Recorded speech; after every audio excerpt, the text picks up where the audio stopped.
പുതിയൊരു വീഡിയോയിലേക്ക് എല്ലാവർക്കും സ്വാഗതം. നമ്മളിന്ന് ചെയ്യുന്ന ഐറ്റം എന്ന് പറഞ്ഞാൽ നമ്മളെ മലയാളികൾക്ക് എല്ലാവർക്കും ഇഷ്ടപ്പെട്ട നല്ല അടിപൊളി ഒരു ഐറ്റമാണ് ചമ്മന്തിപ്പൊടിയാണ്. അപ്പം നമുക്ക് അടിപൊളിയായിട്ടൊരു ചമ്മന്തിപ്പൊടി റെഡിയാക്കി. നമ്മുടെ ഈ ചമ്മന്തിപ്പൊടിക്ക് ഉണ്ടാക്കാനായിട്ട് നമ്മളൊരു 2 ചെറിയ തേങ്ങ ചിരകി എടുത്തിട്ടുണ്ട്. അപ്പോൾ ആദ്യം ഇതൊന്ന് നല്ലോണം നമുക്കൊന്ന് വറുത്തെടുക്കണം. ഒരു മീഡിയം തീയിലിട്ട് കരിഞ്ഞു പോകാതെ നമുക്ക് തേങ്ങ ഒന്ന് വറുത്തെടുക്കാം. തേങ്ങ നന്നായിട്ട് വറക്കാം. തീ കൂട്ടി വെച്ച് വറുക്കരുത്, ഒരു മീഡിയം തീയിൽ ഇത് വറുത്തെടുക്കാം. നമ്മൾ തേങ്ങ ഇട്ടിട്ടുണ്ട്. ഇതിൽ എണ്ണയൊന്നും ഒഴിക്കേണ്ട ആവശ്യമില്ല. ചെറിയ തീയിൽ ഒന്ന് ശകലം നല്ലപോലെ നമുക്ക് വറുത്തെടുക്കണം. ഇതിലേക്ക് നമുക്ക് കറിവേപ്പിലേക്ക് ഇച്ചിരി കൂടുതൽ ചേർക്കണം.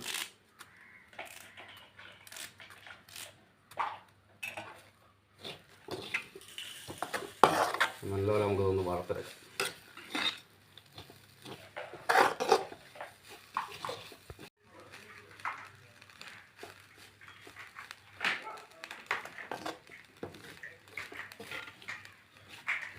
ഇതൊരു 1/4 ഭാഗം മൂത്തിട്ടുണ്ട്. സമയത്ത് നമുക്ക് ചെറുതായിട്ട് അരിഞ്ഞ ഇഞ്ചി, ചെറിയ കഷ്ണം ഇഞ്ചി അതുകൂടെ ഇതിനകത്തിൽ ചേർത്ത് കൊടുക്കും. ഇത് നന്നായിട്ട് ഫ്രൈ ആക്കാം. തേങ്ങയൊക്കെ ഒരു 3/4 ഭാഗം മൂത്ത് വന്നിട്ടുണ്ട്. കുറച്ചുകൂടെ ഒന്ന് ഫ്രൈ ആവണം. സമയത്ത് തീയൊക്കെ കുറച്ചിട്ട് കുറച്ചുകൂടെ നമുക്കൊന്ന് ഫ്രൈ ആക്കി.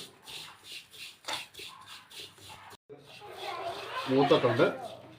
അപ്പോൾ നമുക്കിതിലോട്ട് 1 സ്പൂൺ അളവിൽ മുളക് പൊടി, ഒരു 1/4 സ്പൂൺ മഞ്ഞൾപ്പൊടിയോടെ ചേർക്കും. ഇതിന് ആവശ്യത്തിന് ഉപ്പ് കൂടി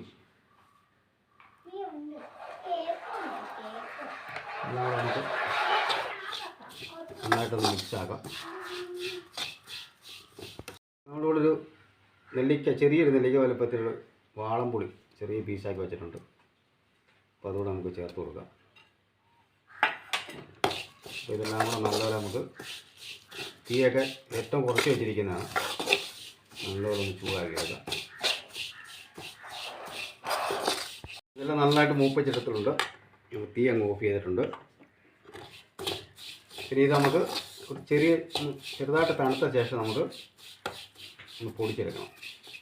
ഇത് നമുക്ക് ഒന്നുകൂടെ നല്ലപോലെ തീ ഓഫ് ചെയ്തേക്കുവാണ്. എന്നാലും കുറച്ച് നേരം കൂടെ ഒന്ന് ഇളക്കി മാറ്റി വെക്കാം.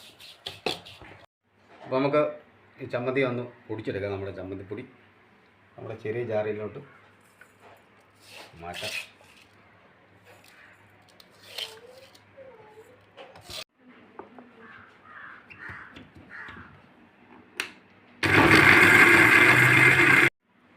വെള്ളമോ കാര്യങ്ങളൊന്നും ഒഴിക്കരുത്. കാരണം നമുക്കത് പൊടിച്ചെടുക്കാം.